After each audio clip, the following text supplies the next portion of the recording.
Yeah. Oh, oh.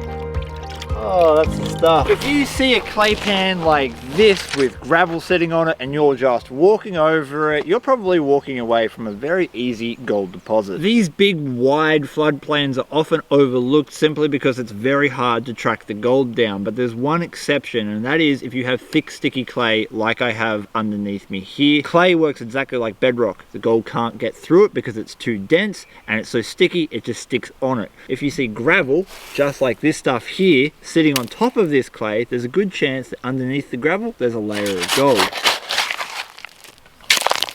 There's no gold in the clay at all. We're just scraping the top centimetre of clay and soil mixed together off the top, and that's where all of our gold is contained. And what we're looking for across these clay pans are things like these big rocks, which act like an obstruction, slow the water down a little bit, and that's where you get the really big accumulations of gold.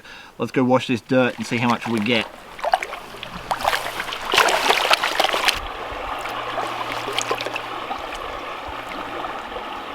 Ooh, that's a lot of black sand, so we are probably in the right spot. That is a heap of tin, so we are in a good position to find gold. And there's our gold. That is a good spec count. So we have an easy 50 pieces of catchable gold, and you know, I don't even know how much micro, but it's enough to warrant high banking. Using a high banker is definitely the most efficient way I have available to me to process dirt. The problem is I have a short length of hose and I can't get the high banker to that pay dirt, which is probably 50 to 60 meters behind me. So I'm gonna have to bucket it here. It's not ideal. Don't tear me apart in the comments, I know.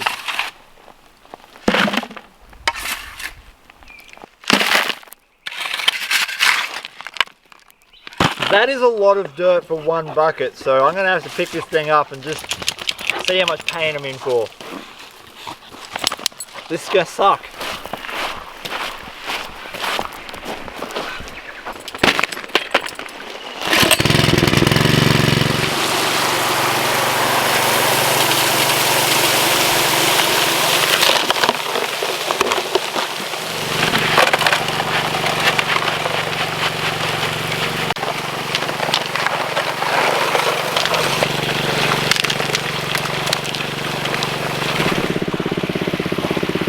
Two down, heaps to go.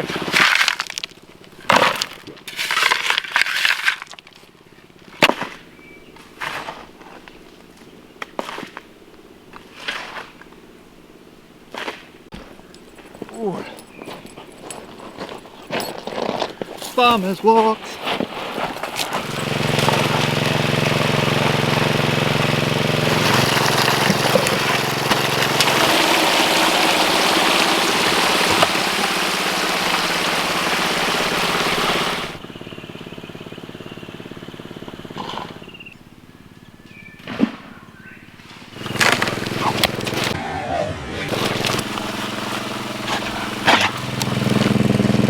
In between bucket runs, I'm turning the pump back down to idle. What I don't want to happen is the black sands in that sluice box to become compacted so hard that nothing new can settle into them. If you turn your pump off, they will solidify like cement.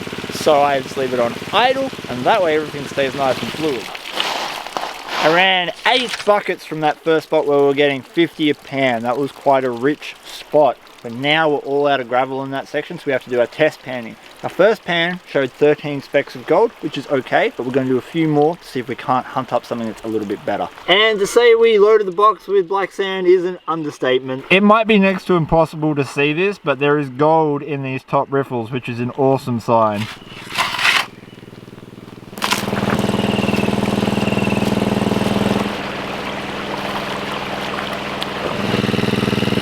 So there was no gravel in that, it was just sand, which makes for easy digging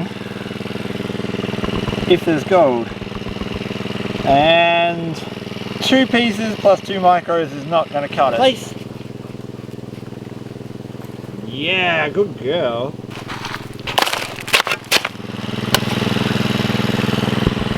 Ooh, ooh, all right. Well, it's not as good as the first spot, but that's way better than the last 2 pans. We're going to be able to catch them. And it's way closer to the high banker. Let's dig that!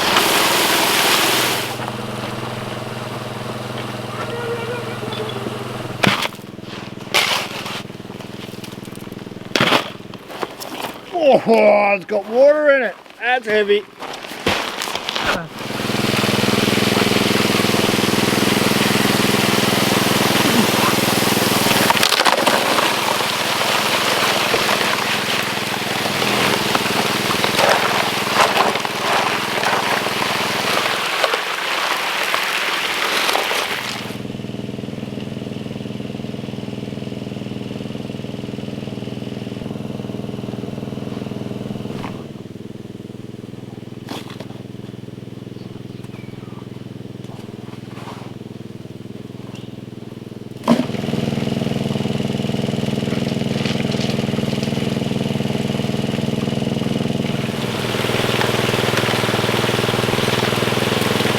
Got 14 buckets done, and the petrol pump is just about to run out of fuel, so we're going to turn it off and see what we get.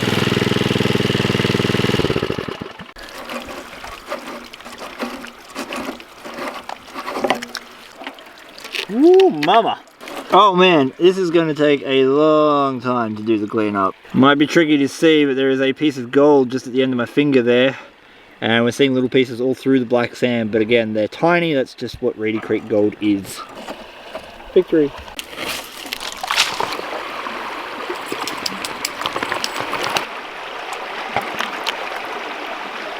Because the gold on Reedy Creek is so flat and the tin is so dense, you can never really do a proper reveal.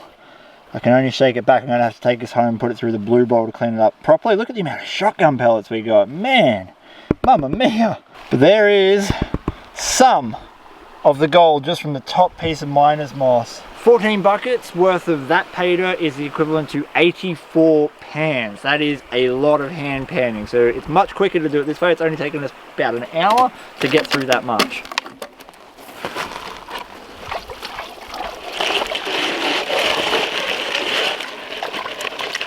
This is the mat that sits underneath the top piece of miner's moss, and sometimes it collects a little bit. Sometimes you get to see that little bit. Yeah, bit of a starry night there.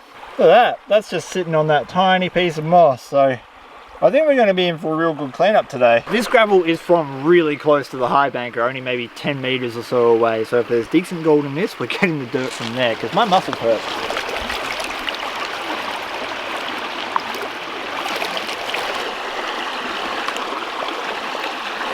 If we get 10 specks of pan, I would be pretty happy. We've got some coarse black sand, so that's a positive.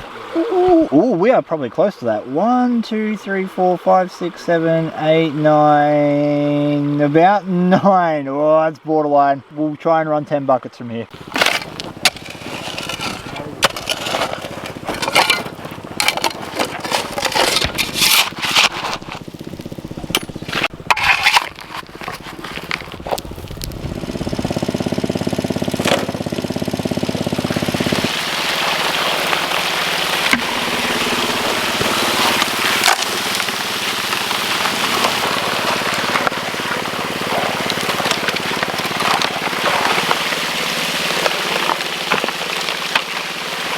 A fair amount of gold in those middle riffles, holy crap. That's cool, but we've stopped. We've done 14 buckets and the mats have turned black. If you're dealing with tin, cassiterite, which is tin ore, like we are here, it's really important that you check tailings, and it's really important you pay attention to your mat. We're getting losses in our tailings, 3 to 5 specks at the moment, which means that our mats are full. And the tin isn't staying agitated to let anything heavy through, so we've got to clean it out or we're going to blow out more and more gold. Really important you check those things.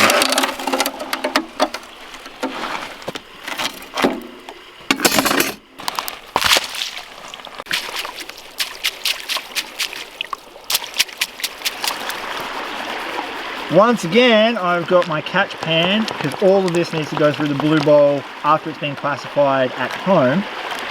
But we're going to just see what's in that top piece, because it looked freaking good. Remembering that this is from the top miner's moss, and we have a lot more to clean up at home. Look at that. That's what we were talking about. Golden smile and a half. Well, I'm going to get the rest of this sluice cleaned up and taken home, and then I've got to run it through the blue bowl. So I guess I will see you at home. I have a small fly problem at home. Because we ran 28 buckets, we ended up with a lot of concentrate, so I have to run it through the blue bowl, and this is our plus 50 mesh, under 30 mesh, and over here is our under 50 mesh. The first and only thing you really need to know about Reedy Creek heavy black sands is that they're made from considerite, and considerite is tin ore. It's extremely heavy and non-magnetic, so I cannot remove any of it with a magnet, and that means I've got to use something like this to make the process tolerable. Alright, here we go.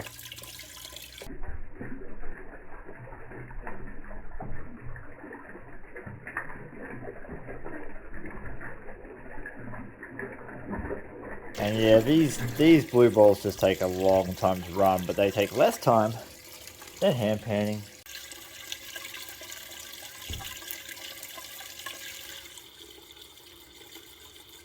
While the blue ball does its thing over there, I've come over here and started hand panning down the oversized. And we're looking for gemstones just like that one.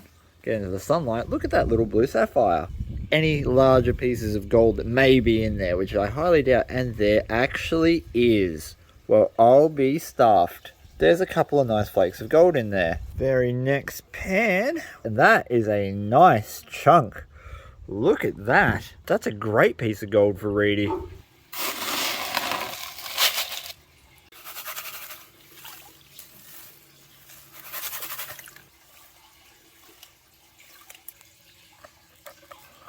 And at the end of the day, that's our oversized gold shotgun pellets and the one sweet little sapphire we found. Because I don't have a minus 100 mesh classifier, I found that it usually gets to this point and I can't shift the black sand out of the gold without losing significant amounts of gold. So at this point, I'm literally going to suck this up and I have to hand pan it. Right before we weigh up the gold, I just wanted to remind you about the description below where you're going to find links to competitions as well as all my other social media and merch store where you can pick up a sweet hat, t-shirt or hoodie. Right, on with the weigh-in. Well, here it is. All the gold I got out of that cleanup next to a Clash Guitars pick for a little bit of scale. Look at that little sapphire. That's adorable. I actually live streamed the rest of that cleanup on my Facebook page and I've left a link in the description below. I've got my scales all teared off. And man, that line of gold is looking tasty. Here we go. There's a fair amount of flood gold in that. I reckon 0.76. Ooh, 0.924. 0.924 grams of gold is worth $70.06 at the time of recording, which is incredibly good for just 28 buckets. I want to go back there with a wheelbarrow or a longer set of hoses so I can get right next to that pay dirt and shovel until there is none left, because we could have a multiple gram day. That was barely an hour and a half's run time. Thank you so much for watching. Please give your dog a scratch behind the ears for me. Peace, and I'm out.